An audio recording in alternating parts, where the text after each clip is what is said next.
Back today, Mike and I are all pumped up. We're excited, and we're going to be answering some questions from some of our students that have sent over recently.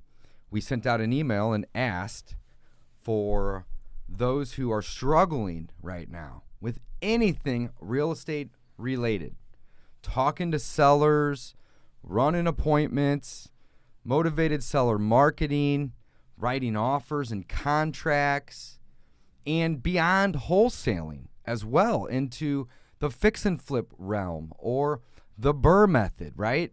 Anything and everything, we are here to help. So we sent out a message. We got quite a few responses. And on this episode today, we are going to be answering those responses. Sweet. Having a little convo. All right, little Q&A today. Q&A. Let's do it, That's Dave. right. So That's all right. things real estate, this is going to be a hodgepodge of a podcast. At least that's the plan. Let's hodgepodge it up and answer some questions. You know what we didn't do, Dave? We didn't even test our mics. So, guys, if you aren't hearing us now, it's because we didn't test our mics. We're going to re-record this entire podcast later. That's right. But it's all good. If you hear this, We love doing things second, third, fourth there's no time. reason to do things once right when you can do them twice righter. That's what I always say. That's right. All right, That's let's right. jump in. Okay, Let's look so at some, first some question, Q&A. it's a wholesaling specific one. It's very basic, but it just says, I have not found a motivated seller yet, and I have been working on my marketing efforts for 2 weeks. So what we responded with that was, how many offers have you made in the past week, and how many offers have you made in total? Okay? And the reason that that's our response is because offers equal deals, okay? And if you are not making offers, you are really not going to uncover motivated sellers, right? So this particular person may be talking to motivated sellers, but they may not be aware that that person is motivated. And that's why Mike and I like to send offers and run appointments, because when you get out in the field and you meet them, things change. When they call you on the phone or you call them and you're basically offering to pay them 60, 70 cents on the dollar and they say, no, you're crazy, beat it, right? That doesn't mean that they're not motivated. It just means they don't like that offer, right? So get out in the field, make those friends, and you will have a much easier time finding those motivated sellers. Mike, what do you think? No, that's a great. I think I pretty much great nailed strategy. that one. Knocked it out of the park. Home run! If I do say so myself. That's right. That's right. Easy enough. Easy enough. So if you are also struggling, guys, with the motivated seller thing, do more marketing, send more offers, run more appointments, right? But there's more than just those things. I'm telling you. You got to make friends with people. That's really what matters. That's the secret sauce. Make friends with people. Listen to their problems. I got a great example of that, Dave. It's a property I went out on, and this was actually from Batch Driven. I ended up going, and what did I do? So I drove for dollars, found it in Batch Driven, sent them a text, and started texting back and forth. And they said, yeah, come out and set up an appointment. And we were just texting. Did not call because it went, the conversation went quick. Sure. And she said, okay, let me, I'm not in St. Louis. Let me introduce you to my son-in-law. So son-in-law went and met me at the property. And I was able to, build rapport with him. And I was able to kind of make a friend with him. But I wasn't able to make a relationship with the seller. I wasn't able to connect with her. So I know what the problem is, and I have a solution, but now I have to text back and forth with her because apparently, it's a long story, but she's also hard of hearing. So phone calls aren't even really going to work. But the fact that I didn't get to connect with that person, build rapport, build that relationship makes it, I'd say, 100 times more difficult to actually buy the house.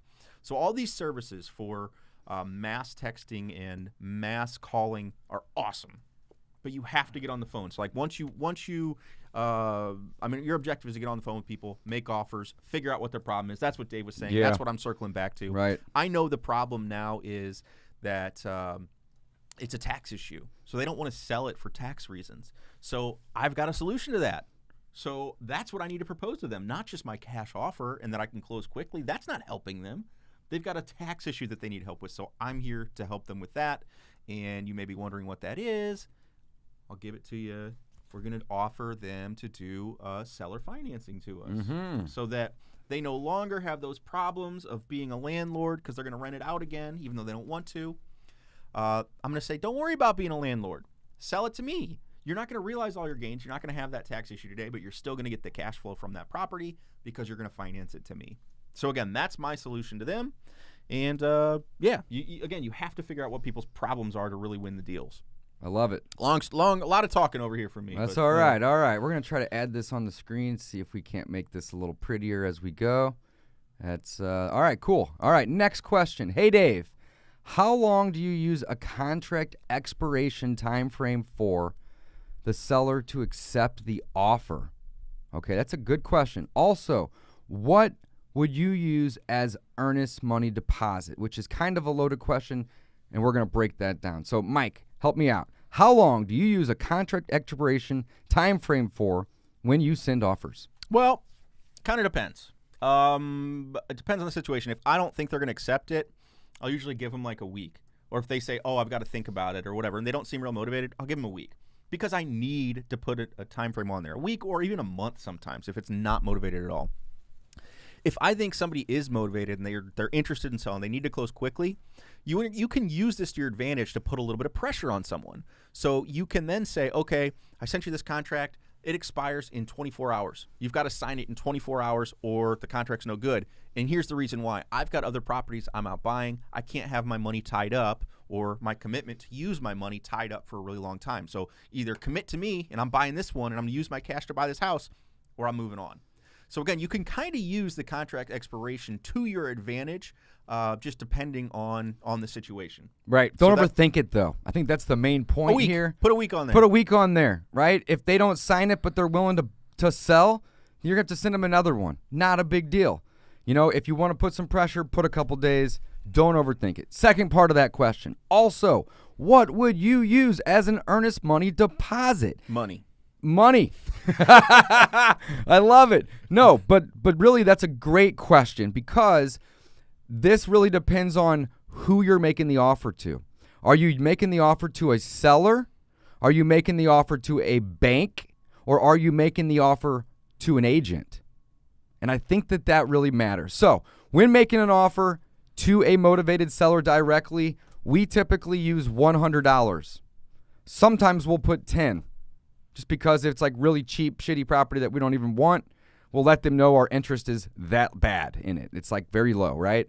But typically it's $100. Now, if we are making an offer to an agent, typically we will do 1% of the purchase price. Just keep it simple. We also use that formula whenever we're making offers to banks, right? And it's that simple. So $100, sometimes $10, direct to seller, and 1% to agents and banks, right? If they don't like that, then ask them why and figure out what they want and use that, all right? Now, with earnest money also, it can be refundable or non-refundable. Typically, it's non-refundable unless it's stated that it is refundable. So just make sure that if you are the investor or the buyer, that when you're putting in the contract, anything about earnest money, that you somewhere put in that the earnest money is to be returned to the seller if the deal doesn't close, all right? Or what you can do is you can say earnest money is forfeited to the seller if the deal doesn't close, but in exchange for that, all legal remedies would be fulfilled essentially, right? So there's no issues on your end. Great question. And then last but not least, what additional terms and conditions, if any, would you include in a wholesale offer? I like that one. I like that one a lot. That's a really good question. Mike, I'm going to let you handle that one. Sure. So we've got a pretty cool tool available, cashoffercontract.com. That is a contract that we actually provide to people, sends it really, really quickly. You could send it from your phone in about 3 minutes to yourself or send it over to a seller. And that's going to have all of the different conditions that we would put, or some people call them your out clauses. So what are those specifically? One of them is subject to partner's approval.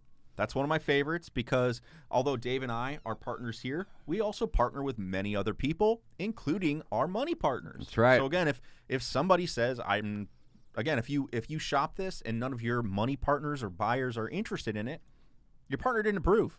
So That's that right. contract is no longer void. Sorry. You notify the seller, hey, my partner doesn't approve of this, and I'm going to have to cancel this contract. So that'd be one of them. That'd be something I would definitely include. Another one is subject to seller's opinion of taxes, title, and value. So, Dave, you like this one. The value thing is very, very subjective.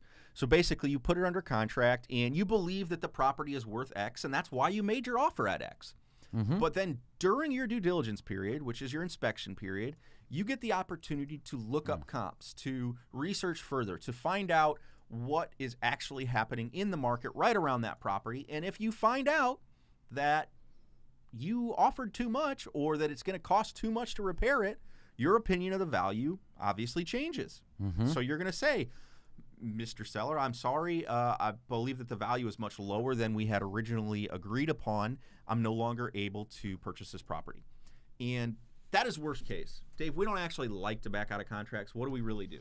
We like to renegotiate at that do. point. We That's really really say- where the motivation kicks in. Are they motivated or not, right? Exactly. So that's when we say, Mr. Seller, I know I said that I could offer this. Here's where we're at. Here's what I really think it's worth, and here's what we want to do. If we can get this now for this price, we're able to move forward. And why would you say that? Because you had your buyers or your partners come through and say, we can't buy it at that, but here's what it's worth.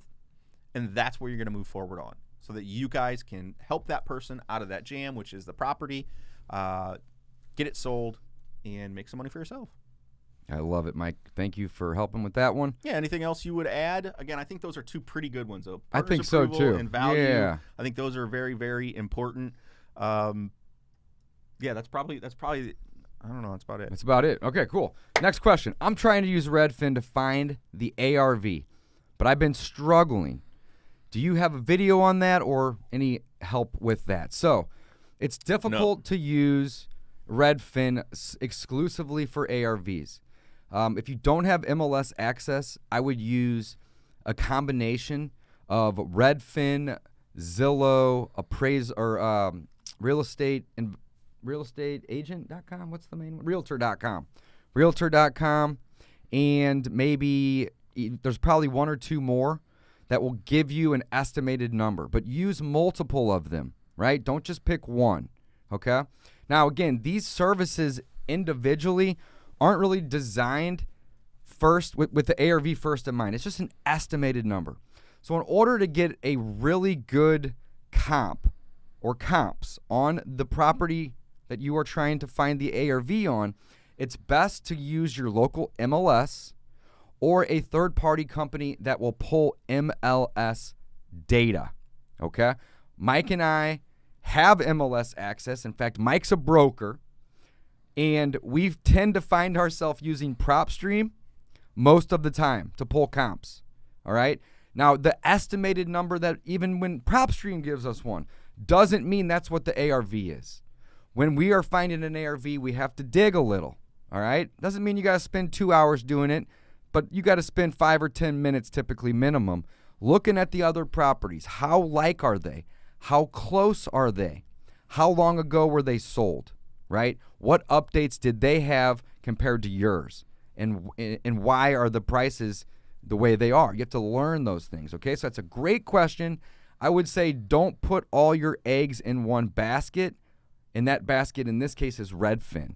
Use multiple resources, guys. It's definitely going to help you out in the long run. Yeah, and in our market, Redfin just never really seemed to be that good, right? Never took off or whatever. Yep. Yeah, so we don't have anything on Redfin specifically, and as Dave said, do a couple different ones. All right, this next one is a really good question. I'm really happy that somebody asked it. It's a good one. How do I change my mindset? Dude, that's tough. That's man. a tough question. I mean, again, it is. Yeah, with everything going on, we've got pandemic and crazy politics stuff going on, and I mean, just a whole world of nonsense. Man, 2020's been a doozy. 2021 hasn't been that much better. I mean, today's February 10th, right? Yeah. So I mean, that's a tough one. wow. we're actually Dave, you missed this one because you were down in on your mastermind. I got to remember to talking to this mic. That's right. You were down in your mastermind, and one of the things that I was sharing with everybody was the Miracle Morning.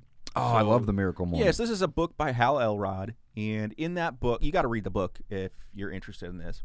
He recommends starting off your day the right way, and one of the things he says, if you win the morning, you win the day. I was just actually kind of shouting this at my wife this morning, getting her out of bed. Said, you win the morning, you win the day. But Mike, your morning's 3:30 in the morning. It is. Mine's about 7:30 or 8. No, this was when she woke up already. Obviously, right. I'm digressing here.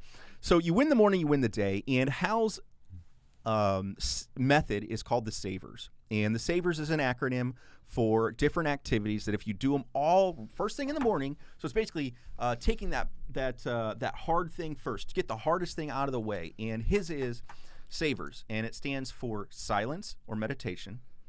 A is for affirmations, so basically daily affirmations, positive mindset. You kind of set yourself up for success. V, visualization, so figure out what you want in life and visualize it. You can do a vision board or just, again, take some time to visualize yourself in the Put it out in the universe, exactly. Basically. Right. E is for exercise. A lot of people don't want to do this one, but go out for a 15-minute walk. Go down in your basement. Go do some push-ups, some pull-ups. I want to jump in on this particular one. Whenever you think about exercise, typically people think like it has to be a whole hour, and they got to go run 8 miles, and they got to sweat their ass off. It doesn't have to be that. Get your heart rate up. 5 to 10 minutes of stretching will change your life. Every day. Every day. Yeah. 5 to 10 minutes. So start somewhere, start small. I love that, Mike. Exercise is E.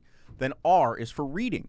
So expand your mind is my suggestion, is don't read. If you're watching this video, you can read this question on the screen right Don't here. read for just pleasure. Don't read nonsense fiction. Read some other books that are going to help you develop yourself. So read some personal development books. Read some business books. Read some books on investing. I suggest The Burr Method by David Dodge and Mike Slane. It's a great book. And the Ultimate Guide to Wholesaling Real Estate. No, but seriously, read personal development books. It's going to help you. Then the last one is S for scribing, and Hal recommends that you take time to journal or to write and to kind of help you organize or get creative on that. To me, that all those things, again, that sounds like a lot. Well, if you do each one of those for 5 to 15 minutes, it's about an hour. So wake up a little bit earlier, do the SAVERS. Again, check out the Hal Elrod's book or just Google the SAVERS, and you're going to find a bunch of stuff. There's a Miracle Morning communities on Facebook, et cetera, et cetera. I think that's the fastest way to change your mindset, is to take some action. Take some action, yeah. Do all the things that are hard right away because quite frankly, if you're in a bad state of mind, all those things sound terrible. I don't want to do that. Yeah. I don't want to go meditate and freaking but focus on those what's things good really and matter. And here's another thing. You don't have to go do all of them tomorrow. Just start with 1 or 2 things. Start with a little bit of exercising. Start with a little bit of meditation. Start with a little bit of daily affirmations. Daily affirmations doesn't have to be anything crazy, right? It could be something that you just tell yourself over and over throughout the day. Whenever something good happens or something frustrating happens, put something positive back out into the universe, right? Great way to change your mindset. Also, last note on this: whenever you fear something, and then it happens, you suffer twice, right? So try not to worry about little things, because if they don't happen, you're still suffering once by worrying. So life's going to throw shitty things at you, and you just have to learn how to deflect them and just live with them, move on. So try not to be so worrisome about what could happen or what can happen. All these what ifs, most of them don't even happen, right? That's great advice, Mike. Thank you for helping me with that. Mm-hmm. Next question. Would you guys help me how to I get started? Where can I pull leads? Whatever. Okay, no problem. Where can I pull leads other than bandit signs and driving for dollars? Sweet. Well, I just pulled 9,000 leads for vacants last night and another 13,000 tired landlords. I used PropStream. We talked about this a little bit earlier. It's not free. I think you had asked for free leads. It's $100 a month, but you get 10,000 leads a month. That's a penny a lead. Practically free. Free leads. You can find free leads on Zillow. You can find them on Redfin. You can find them on Realtor.com. Search for sale by owners or properties that are for rent. You can also find them on GoSection8.com. It may be one by one. You might not be able to pull them in bulk and download them, but there is lots and lots and lots of free leads out there. Here's what I want to say about free. There are free lead sources out there, like Dave just mentioned. But here's the problem, is that free means you're going to have to spend your time. Okay? So Dave gave you some great resources. GoSection8.com. Even Craigslist, you can find people that are looking to sell their properties for free. But it's going to take time. You're going to have to go through and call 50, 100 of these people before you get someone who might actually be a motivated seller. You're going to have to screen through them. So free is available, 100%. But again, you're going to spend your time. So again, I think that the prop stream thing that David mentioned for $99, it really, really is pretty close to free if you value your time. Agreed. Long story short, that's 100%. all I wanted to add on there. Free is available, but it's an illusion. Nothing's actually free. That's right. All right, next question. I have been doing homework on becoming a real estate investor and wanted to know what would be my first step. I love this question. I love it too. We get this all the time. You're already excited. Go ahead. I'm excited because I like my answer because it's kind of snarky. Stop doing homework. Stop it. That's the truth. Stop it. The absolute truth. Stop doing so much homework and start doing more action. Start taking more action. Just be a real estate investor. It's really that simple. Yeah. I mean, again, everyone is so afraid of making mistakes. Here's the thing. Dave and I have screwed up royally on many, many deals. We keep screwing up. We just keep screwing up bigger and bigger, and it gets better because we do more deals that way. That's right. So fail. What is that? What's that saying? Fail forward, fail faster, yada, yada, yada. So do some deals. Again, just take action. You're going to learn so much more by taking action than by just reading other people's opinions about how to do things. What's the best way to do this? What's the best postcard? There's no silver bullet. Yeah. Send postcard. Here's my answer to this question. It's very similar, but it's a little different, actually. So I agree. I've been doing homework on becoming a real estate investor and wanted to know what should be my first step. Well, in order to answer that question, I first want to define real estate investor. What is a real estate investor? Well, a real estate investor is typically somebody who buys, sells, and or holds property. In order to do that, you need to learn how to find people that own them, as well as learn how to make offers to them. Mike said, quit doing your homework. I agree. Quit trying to learn all these things. Instead, focus your time on finding these people and learning how to send them an offer. All right? Both of our books, The Ultimate Guide to Wholesaling Real Estate and The Three Pillars, teach you how to find them, as well as how to market to them and how to send them an offer. And here's the coolest part. You don't need $100,000 to flip a $100,000 house. You need $100. In some cases, maybe $10, because that's what the earnest money is going to be. You don't actually have to buy a property to flip it. So don't think that you need to save your money. If you have $100, guys, you can get invested in this business. You can become a real estate investor. You can learn how to wholesale. It is incredibly simple. And our goal and focus is to teach you how to eliminate all the risks from the deal so you can maintain control. And if it closes, you get paid, and if it doesn't, you exit with nothing. No big deal, right? What's the? I'm going off topic here. I love it though. Going off script. Dogecoin or Doge? Well, how do you say that? Doggy or Doge? I don't know. Doggycoin, Dogecoin. Yeah. So if you don't have any money, so stupid. Throw $100 at this Dogecoin, and take it to the moon with the other boys, right? Yeah. You guys, you're gonna have what I'm talking about here? if you've been. Whoops. You've been following the Wall Street Bets thing. That's what I'm referring to. So they're talking about this Dogecoin now. But again, I think that one's a speculative play. So totally teasing on that one. Please don't put money into that if you're not planning on it already. All right, next question. Let me tee it up here. This is kind of a long one, but we will stick it up there anyway. Yeah, take off some of that. I'm going to just clean it up here. Take out that one. Enter there. Enter there. So if you're listening, this is great. Enter great there. podcast stuff here. Okay, cool. Here it is. We're going to add it up there. It's a lot of text, so it's going to be a little harder to read. It says, I'm going to read the full question. I edited it here. It says, hey, boss, quick question. Working out a deal in STL. Hey, that's our market. Maybe we can help you. Her father died, and the house was titled on her and her father's name. She doesn't know if it's still in a mortgage, etc. What to do here? She says she needs an attorney.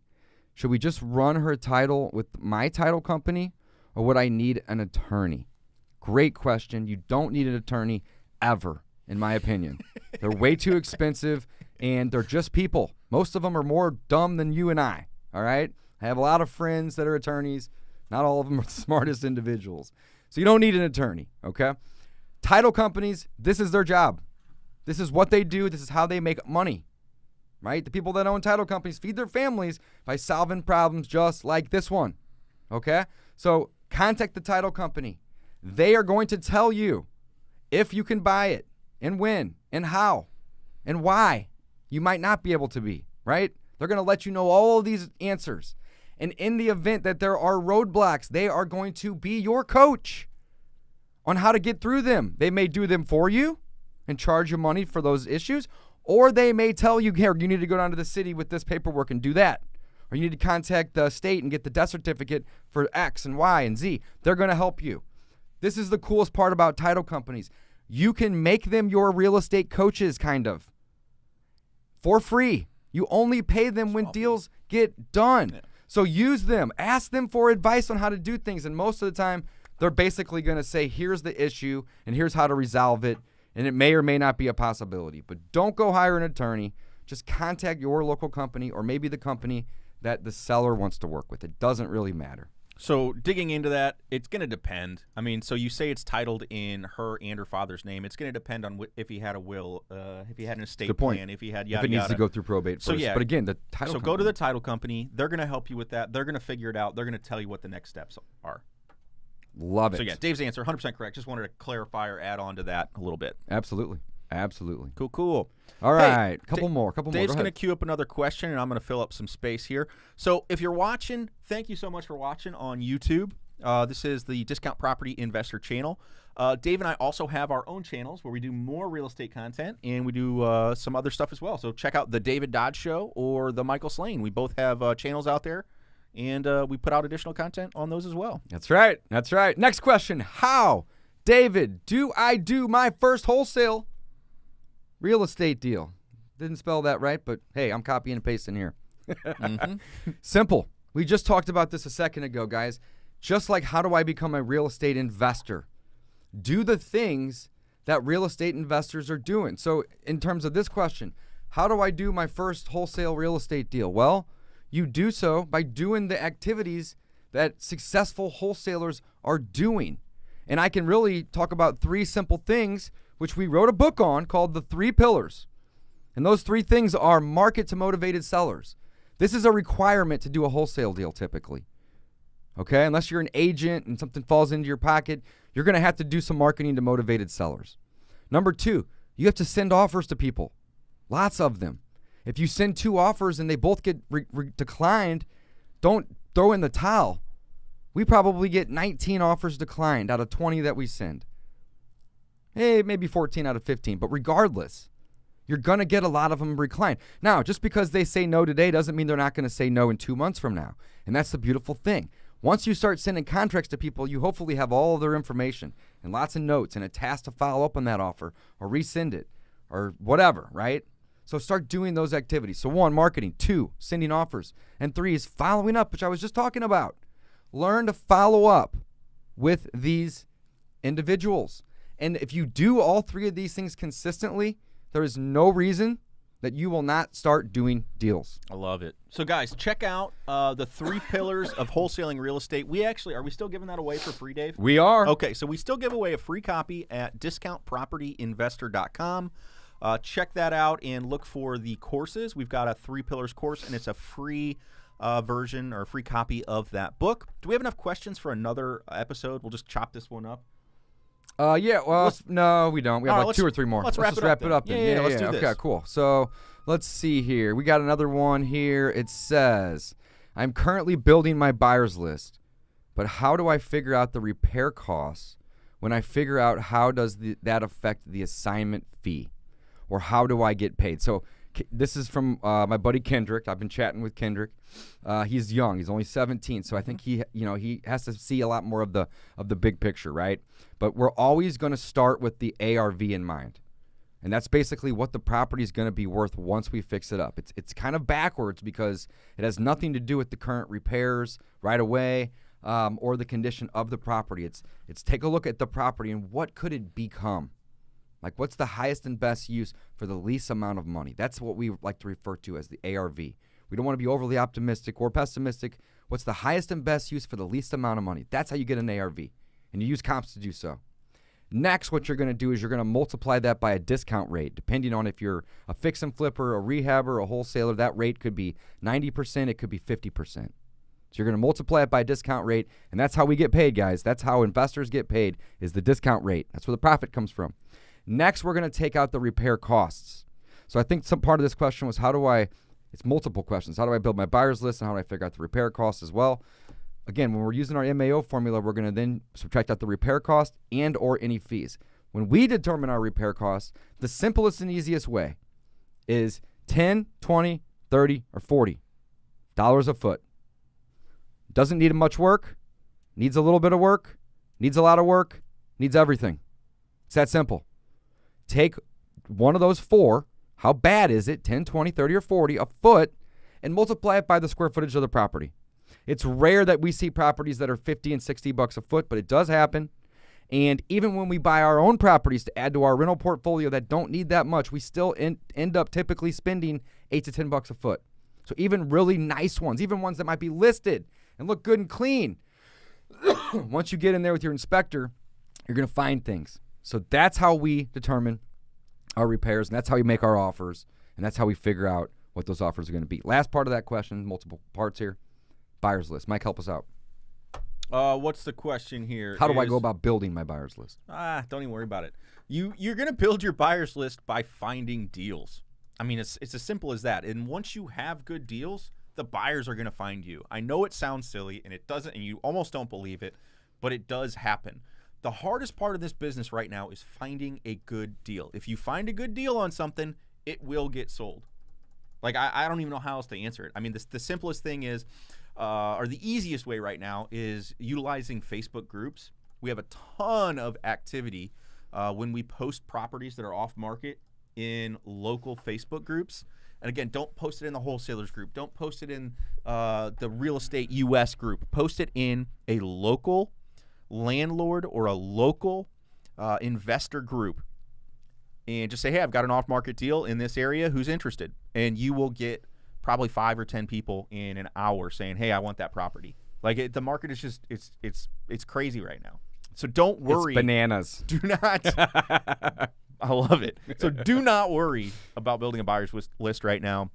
If you have a good deal, you'll be able to sell it. I truly believe that. Absolutely. And if you want to build a buyer's list, once you start doing deals, you are going to get people that call you on deals that you've already sold. Those are your buyers. Or if you want to just skip all of that and just build a list pretty easily, get PropStream. Go type in the zip codes where you have deals or where you're marketing for deals and export all of the cash buyer transactions, skip trace them, and start calling those people. Call them, text them. And you're not calling them to buy a house from them. Call them and just say, hey, I see you're investing in this area. Do you have interest in buying more in this area? If so, great. What's your info? Tell me about your company. What's your criteria? What are you looking for? What are you not looking for? And start taking notes, guys. You can build I could build a buyer's list of over 500 people in my city in probably less than 5-6 hours. I'm talking a good one with notes on every one of those individuals that I was able to get on the phone or send a text to and start learning about them. I'm confident that is the least thing you need to worry about. Next question. Hello, I find deals for investors. Bird Dog, is there anything different in receiving a check from escrow versus the closing agent? Not really sure I understand this completely, but we can morph it. I don't think there's any difference. I'm pretty sure yeah, again, I don't know if they quite understand fully what they're talking about. I mean, right. escrow is Well, no. I do understand. I think it's supposed to be, how do I find deals from investors? I find deals for investors. Oh, for Bird investors. Dog. Bird Is there Dog. anything different in receiving a check from escrow versus a closing agent? Oh, I get So it. it's coming As the bird dogging person. Yeah. So Okay. from escrow. Great question, actually. That's a really good question. Go ahead. Yeah. Well, I'm confused. The closing. They're agent? asking how they can get paid. That's what Yeah. they're asking. As a bird dog, I go out and I find deals for other investors as a bird dog. I'm driving for dollars, or I'm doing some marketing, and I find deals, but I'm scared to send the offer, or I think I need to have all this money to buy something, right? These are false beliefs, but a lot of people may have them. They're bird dogging. They find the deals for other people. How do they get paid? Well, it could happen anyway, right? You can get paid directly from the investor. Outside of closing, you can get paid directly from the investor during closing. You might get paid from the investor per lead, and it may not matter if it's a deal, and you just get paid every time you send something over. I know bird dogs that get paid in the end. They basically say, I want 20% of any deal I find you, and I don't care about getting paid today, but when you go fix and flip it and make 75 grand, I want my 14 or 15,000, right? There's people that maybe take money up front on a deal and then a small split on the back. I mean, there's really no right or wrong answer here. It just depends on your relationship with the investors that you are finding the deals for. I think that's a really good question, though. I really like that one. Mike, I think we got one more. All right, let's do it. And then we're going to wrap up. All right, last question. This is actually a kind of a funny one. Let me get it prepped. I was going to say, let's. You're going to have to explain that one. Let me prep it. All right, here it is. Can my grandma call the title company, or do I need to physically be there? This is from one of our individuals, our friends here out of North Carolina. He's only 16. So this is a valid question for a 16-year-old. You get that? Mm-hmm. Okay. So you can call the title company at 16, 17. You could be 14. Don't worry about your age whenever you are making a phone call. All right? Do you need to physically be there? No. Especially with nowadays and COVID and everything. Everything can be handled via email and mail. All right? So do not worry about physically going there. Now, I suggest you do, because you want to build a relationship with your title company and your title reps. And the fact that you're 16 and you have a grandma in this situation that seems like they'd be willing to help, all that would matter would be that they would be the one that would sign, assuming the title company or closing attorney has an issue with you being 16. I personally don't see any issues with age. Yep, there are. Are there? You got to be 18 to sign a contract in the state of Missouri? In everywhere. In everywhere? Okay. Yeah. I'm pretty sure that technically a 16-year-old can enter into a contract and then can legally say, I didn't really want to do that at any point at any time. That's a good point. So they're almost always going to require the person to be 18. But again, I wouldn't necessarily worry about it. It's kind of to your advantage. Yeah, this particular friend of ours has a grandma that's already, it seems like, willing to help. So, once you find the deal, put it in your grandma's name. Use our contracts. They have so many out clauses that you're protected, guys. You don't have anything to lose if you do it right. Again, we talk about all of this in the Ultimate Guide to Wholesaling Real Estate. All the CYA clauses, all the simple things that you are going to need, they're available in that book. Is that it? That's all you got? Yeah, so grandma can show up to title company and sign, though. I mean, again, I think that's a great idea. It's a great workaround. Again, there's going to be tax issues, but again, just talk to your grandma about that. Say, hey, if we make 10 grand this year or 20 grand on this deal, I know you're going to have to pay taxes, so here's, $5,000 of it to pay taxes or whatever it is. Again, there's going to be some other issues to work out, but don't let that be an obstacle. I love hearing that somebody at 16 is figuring out how to do this. I love it. Guys, don't forget to check out discountpropertyinvestor.com. We have a brand new website, tons of free resources on that website that teaches how to find deals and how to do marketing, and we even have a free copy of the 3 pillars of wholesaling real estate on the website, discountpropertyinvestor.com. Check it out. Thanks for watching. Thanks for listening. Until next time, signing off.